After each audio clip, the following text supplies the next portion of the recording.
Hello, hi guys! Magandang hapon sa inyong lahat. This is Jen Rodriguez pa sa Greek channel, a faith healer, also Matarder. So ngayong hapon na to, tignan natin nagsabihin sa iyo ng ating mga gabay. So this is special gabay for the month of January 18 hanggang January 24 for the sign of Aquarius. So Aquarius, welcome to my channel. Ano kayang messages, advices, and spirit guides ang ating masasaga for today's video? Kanino kayang energy or kaganapan sa buhay ng mga Aquarius ang ating mahagilap? So guys, this reading is a journey din namang nila at makaka-resonate. Kunin lamang po makaka-relate sa inyo. And comment down below kung kaninong energy ang ating nasagap. And of don't forget to like and subscribe my channel and hit notification bell for more videos update ko. Maraming salamat po sa mga walang sawang pagsuporta sa aking channel, lalo na ang hindi nag-skip ng ads away, pagpalain kayo ng Diyos at may kapal siksik, liglig, nag-uumapaw na biyayang manang balik sa inyo. So let's see guys, what is the messages advice sa iyo ng ating angel spirit for the sign of Aquarius. So let's see and watch this.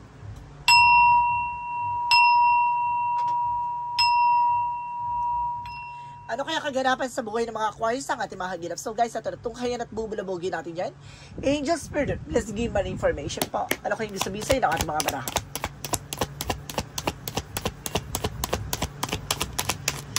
And there's a Three of Swords. So this is something painful. Oh, there's something pain, heartbreak, betrayal.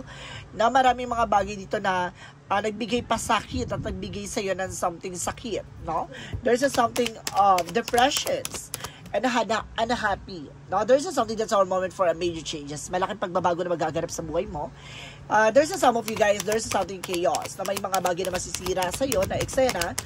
No? Kumbaga, may mga bagay na unti-unti ring mawawala. No? May mga bagay na unti-unting aalisin. And this is something the magician with the power of God. No? This is something creativities. And of course, this is something of power by God. Na maaaring kaya inalis siya kasi may mga bagay sa paligid mo na kailangan alisin or sirain, no? Additional messages. And because this is something the Ten of Swords with the sabotage, no? May sumasabotahe sa iyo dito. There's something betrayal. And because this is something a cheating lying on you or something information na maaaring tinatraidor ka, no? Mag-ingat ka dahil napapalibutan ka ng mga traidor, no? Ng mga manloloko, gano'n. Additional messages. Because this is something a tool with a partnership, no? Even sa partnership, guys, meron dito, there's an unconditional love. And because this is a Three of Wands, so waiting for ship, na may mga bagay na hinihintay ka. At magaganap na to, yung paghihintay na to. So there's something troubled at the same time. This is something, the Three of Swords, represent what? This is a Knight of Wands for slowly but surely. Mabagal pa pero sinisigurado ito mapapasayo. May mga bagay lang talaga na kailangan mong kumalma, no? Hindi ka pwedeng maging aggressive. This is something the Queen of Wands. May confident. Lakasan mo ang loob mo. Lakasan mo ang pananampalataya mo dito. May mga bagay talaga na aalisin at sisirain sa'yo. This is something a beautiful disaster. What is the magician represent what? The magician represent with the Knight of Cups. There's something an offer. An offer with God. Ibig sabihin may mga bagay na ibibigay sa'yo. May mga bagay na ipagkakalob sa'yo. No? There is something taking action. So, kailangan mo lang kumilos, gumalaw. No, nandiyan na tayo. There's something manifestation with a magician. So, may mga bagay na mamamanifest ka. Basta gawin mo yung mga bagay na alam mong makakatulong sa'yo in the near future. What is the Ten of Swords? The Ten of Swords represents the Ace of Cups. So, see, traidor. May traidor sa'yo pagdating sa love life. Now, there's something sabotage, no? Maaaring sinasabotahe ka with your partner, no, with your relationship. And there's something, the Two of Cups represent what? There's the Six of Pentacles. So, there's a give and receiving something by the universe. May partnership dito na maaaring magbigay ng balance sa'yo. May tutulong sa'yo with something support, no, with financial or something material or anything na maaaring tulungan ka, no? So, let's see what is the Three of Wands. The Three of Wands represent what? The Empress card for something a revert. There's something changes. No? There's something new beginning coming in for you. May mga bagay na kailangan mong hintayin. Now, the Three of Wands is waiting for ship. May mga bagay na hinihintay ka something. Document, papers, na maaaring parating na. No? Let's see what is the Three of Swords because the Knight of Wands. The Three of Swords represent the Two Pentacles. Just keep yourself balanced. So, kailangan mo maging balance. Emotional, physical, mental. No? May mga bagay talaga na masasaktan ka talaga sa part na yun. Pero kailangan mo matutunang kumalma. Hindi ka pwede maging aggressive. What is the Tower moment? And the Queen of Wands represent with the Hermit card. Spiritual. No? It's all about spiritual awakening. No? Or something spiritual enlightenment, no? May mga bagay na magliliwanag sa'yo, na may mga bagay sa sitwasyon mo na kailangan lumisan or alisin. Kasi may mga bagay dyan na kailangan talaga, no, na matanggal sa buhay mo or tanggalin sa eksena mo, no, bago mo makita yung kahalagahan ng mga bagay na to. What is the Magician and of course the Knight of Cups? Represent with the Page of Cups, something in intuition. Now, bibigyan ka na mas matalas sa instinct, vibrations, and because there's something intuitions, inner voice, or rather, now there's something signed with an angel's number and angel's messages, no? Like angel's number, 111, 222, 333, no? Kapag lagi ka nakakakita ng ganyan, there's something signals or senyales na kailangan mo mag-pay attention. Pay attention. There's something in offer for you, no? May mga bagay na unti-unti ka na maisa sa katuparan. Parang kumaga, may mga bagay dyan na, kunyari na guys, no? For example, nakakakita ka ng 111 na nagre-represent with wish fulfillment, the 222 nagre-represent with you're on the right path, the 333 represent the support, no, 444 nagre-represent yan something na in the near future, no? Kumbaga, there's an 1111 na nagre-represent yan ng something na twin flame energy, no? There's something celebrations. 888 represent the money. So, let's see what is the 10 of swords because the Ace of Cups represent what? So, nire-represent with the word card. There's something trouble, no? There's something success coming in for you. Magsa-success ka. And there's something, a travel, no? International, by local, no? May mga bagay na pupunta ka. What is the Tower? What is the Two of Cups? Because the Six of Pentacles. So, represent with the lovers, no? It's all about love life. It's all about partnership. No? May tutulong sa'yo. No? It's either your person, no? Or either may related about sa love life, no? What is the Three of Wands? Because the Empress card represent with the High Priestess. Now, this is a High Priestess represent something hidden agenda or hidden enemy. So, something a mystery, secrets, no? May mga bagay na nakatago dito na hindi mo pa lubos na nawaan or hindi mo pa nakikita ko. Sa madaling salita, inosente ka pa. Ibig sabihin, wala kang malay ka or wala kang kalam-alam sa mangyayari. No? There's something that you're beginning coming in for you. May mga bagay na kailangan mong hintayin, hindi mo kailangan madaliin. What is the outcome? The outcome is the Devil card. There's something, a Devil card represent of black magic involved, or toxicities, or negativities around you. There's a Page of Pentacles and something investment. No? Malaking factor to about sa pera. No? Kaya nagkaroon ng something, a temptation or something abusive or something, kumbaga, greedy about dito sa finances. No? Malaking factor ang investment sa eksena mo. And this is a Five of Cups. Something disappointment, regret. May mga bagay dyan na maaaring na-dispalko or na maaaring nawala maaring natalo or maaaring nawala yung pera. May ganong scenario dito na maaaring kaya gumagawa ng eksena tong tao na to para pagtakpan, no, yung ginawa niyang kamalastugan. Ganon. Let's see additional messages about sa finances and career. So, this is a Five of Wands. See, I told you so. There's something complication. No, may mga bagay na nagbigay complikasyon dito na maaaring maisa ka to para o maaaring malaman mo. There's a success coming in for you. No, kumaga malalaman mo kung sino yung competitor, sino yung kumaga kalaban mo, gano'n. Malalaman mo at matutuklasan mo yung nagsisilbing complication sa eksena mo. And this is something, the Wheel of Fortune. There's a destiny is yours. No? Talagang pinapakita dito na maaaring pumabor sa'yo, maaaring malaman mo, no, kung anong punot dulo. This is something, the Wheel of Fortune, turning back to your favor. Talagang magkakaroon dito na maaaring pumabor sa yung eksena na to. No? Pagdating sa finances, ibig sabihin, there's a blessing coming in for you, or a great blessing, or there's a blessing in disguise, no? Na hindi mo in-expect na maganap. No? Let's see what is additional messages for love life. Sa love life mo, there's something, the Ace of Pentacles. So see, there's something, it's a big money coming in, or either there's a big money involved. And this is something that moves. So there's a decision that you need to make. No? May mga bagay o decision ka na hindi mo, or hindi mo mailabas or hindi mo mapagdesisyonan, no? May decision ka na kailangan mong puntuhin or tapusin. Oh. Okay. There's a Five of Pentacles, no? Kumbaga kahit nahihirapan ka, parang ayaw mong ilabas, no? Parang ayaw mong ipakita o ayaw mong tong pera na to. There's something, parang there's a negative changes or circumstances na mangyayari, no? Malaking pagbabago, no, pagdating sa finances mo.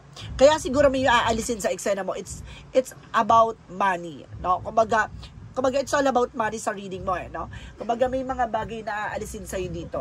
Kumbaga, na nagbigay temptation with other people. No, kung sa madaling salita, may mga tao sa paligid mo na inaabuso ka, no? Ganon. So, let's see additional messages about naman dito sa health. And because this is something that 7 of Wands. So, protections, no? See? Protected ka about sa health issues mo. And this is something that's right. Kailangan mo lang maging malakas, no? There's a fighting spirit na kailangan mong i-boost. Oh, see? Kailangan mo maging matapang, palaban, ganon. Additional messages. And because this is something the Page of Swords. So, see? Nakakaranas ka na ngayon ng, kumbaga, pagtuklas, no? Parang unti-unti mong inaalam, pinapakiramdaman yung nangyayari behind your back, no? Ganon. Being curiosity. So, let's see what is a magical fairy messages. Represent what? Kumbaga, nagtataka ka kung ano yung nangyayari sa health mo, ganon. Additional messages with a magical fairy messages. Represent what? And because this is something you're walking away. Now, kailangan mo alis sa hindi maganda situation. Leave the unhealthy situation behind. And this is something easy as it. No? Stop trying so hard to control the situation. Wag na wag mo kino-control the situation. Hayaan mo siyang mangyari. Unfold it naturally. And this is something flower power. No? Kumbaga, you have the power to boost your confidence. At the same time, magiging maganda na takbo ng eksena kasi kaya mong maging masagana or maging maganda takbo ng pamumuhay mo. No? So, let's see. What is additional messages for synchronicities? Ibig sabihin dito, guys, may pagsubok kayo na may dumarating na pagsubok sa'yo pagdating sa pera. Na may mga tao sa paligid mo na inaabuso ka o ginagamit yung pera na meron ka or something na parang susubukin alisin sa'yo kung ano man yung mga bagay na meron sa'yo para malaman mo kung sino yung totoong diba, na nandyan para sa'yo. And this is something synchronicities. Represent what? Represent with a block. See? Naka-block na. So, ibig sabihin dito, it's either naka-block ka by social media or kailangan mo i-block tong tao na to or kailangan, this is something house na kailangan wag mong patuluyin sa bahay or wag mong papasukin sa bahay. Additional messages. And because this is something, I told you, spiritual guidance. So, kailangan mo ng tulong na albularyo o manggagamot dito. Diba? Ipinapakita at binabahagi talaga yung mga bagay na gusto mong malaman. Ganon. So, let's see. What is a yin and yang? Oracle card represent what? See, a toxicity. See, I told you, napapalibutan ka ng toxic environment or toxic families. And there's a pattern. See? Kumbaga nakakadena ka sa isang situation na hindi ka makaalis. No? Let's see what is additional messages. And I told you, this is something family, home, and commitment. So, it's all about family. Ibig sabihin na sa pamilya lang. No? And because this is something regret. Oh, there's a disappointment. No? Kumbaga may pagsisisi ka na nararanasan ngayon. Oh. Let's see what is the romance angels represent what for a mystic love oracle deck. So, this is something romantic feel, a romance feeling. So, may about dito sa love life. So, some of you, if you are being single, meron dito about sa love life, no? If you are being separated, maaaring darating yung taong para sa'yo talaga, or kumbaga, if you are being married, o ibig sabihin, ito na yung taong para sa'yo talaga. And this is something reconciliation. May babalik from the past.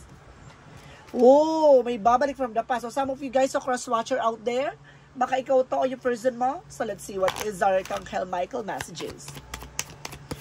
And pay attention to your dreams. No? Maraming papasok sa panaginip mo. No? Kailangan mong tutukan at kailangan mo maging alisto. Kung ano yung mga mensahe sa iyo ng ating gabay. And lean on God and angel support. See? Ginagabayan ka ng ating Panginoon at sinusuportan ka ng mga angels, spirit guides. What is the romance angels represent what? And because represent with the healing family issues. Sabi ko na may family issues Diba? It's all about family. Ibig sabihin ng gumagawa ay nasa pamilya mo lamang. Let's see what is additional messages. And there's something trust and support. So, kailangan mo magtiwala, no? At kailangan mong maniwala. And this is something support with the guidance. Sinusuportan ka ng ating angel spirit. What is the energy represent what? Energy represent with attachment. So, detach from the impostor. No? Nagpapanggap. There's something mass. No, ibig sabihin magaling magdrama, galing umarte, ganon. And this is something rest and rejuvenate. So kailangan mo ng pahinga dito, guys, no. So let's see what is initial messages with an angel spirit.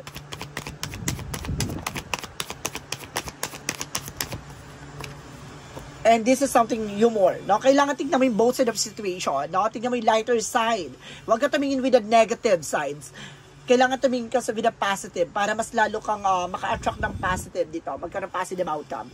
And there's a denial, no? I-acknowledge mo yung fear, replace mo yung awareness. So, hindi sa natatakot ka, no? Nagkakaroon ka ng pangamba. What is additional messages with an angel spirit?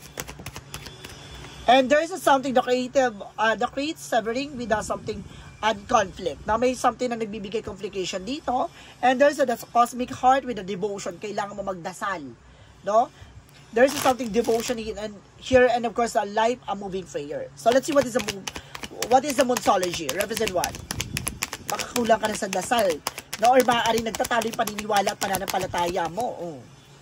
And there's a Moonsology represent, expect the powerful change, no? May mga pagbabago na magaganap na hindi mo akalaing magaganap. And this is something work through your fears. So, kailangan mo labanan ng takot at pangamba mo. For the chakra messages, represent what?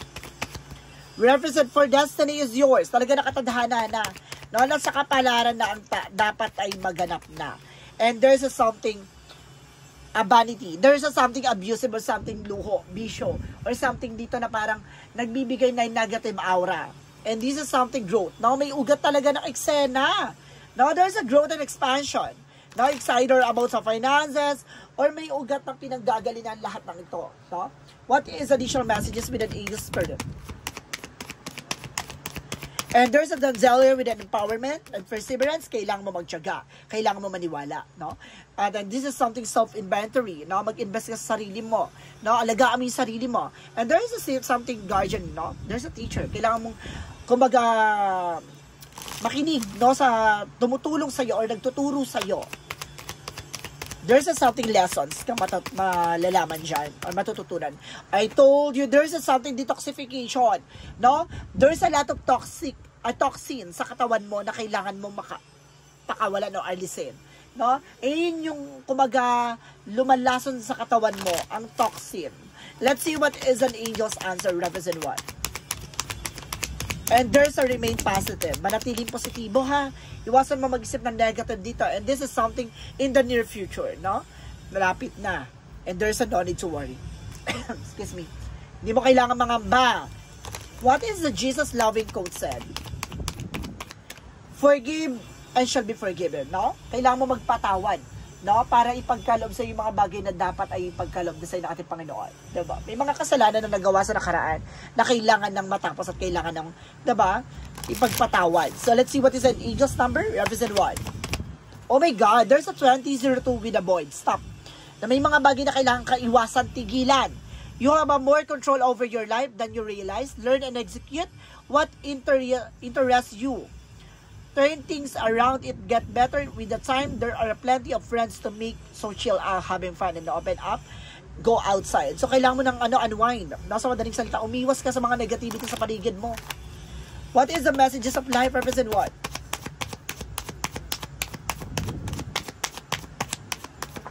Represent application. So, lahat ng mga bagay na sinasabi sa'yo, dapat ina-apply mo on your own. Today, I apply all that I have learned during my spiritual guest. I practice love in my daily life. I allow my inner light to flip my thoughts. As I do so, the law of universal love take root in my life. So, see, may ugat talaga ng kung gamitin mo ang pag-ibig ng ating Panginoon para mahanap mo siya. Na para malaman mo yung kahulugan na nilalaman na gusto niyang iparating sa'yo. At may mga bagay na kailangan mo i-surrender at ipagkatiwala sa Kanya. So, guys, this is a special gabay for the month of January 18 hanggang January 34 for the sign of Aquarius. So, Aquarius, maraming salamat for this wonderful reading. So, once again, this reading is a journey lamang, hindi lahat makaka-resonate. Kunin lamang po makaka-relate sa inyo and comment down below kung kaninong energy ang ating nasagap. And guys, don't forget to like and subscribe my channel and hit notification bell for more videos update. And of course, maraming salamat po sa mga walang sawang pag-support sa aking channel, lalo-lalo na ang hindi nag-i-skip na ads. So, pagpalain kayo ng Diyos at may kapaliksik-sik, liglig, nag-uumapang na biyayang manong balik sa inyo. Maraming salamat and see you in the next video. Bye-bye and babush!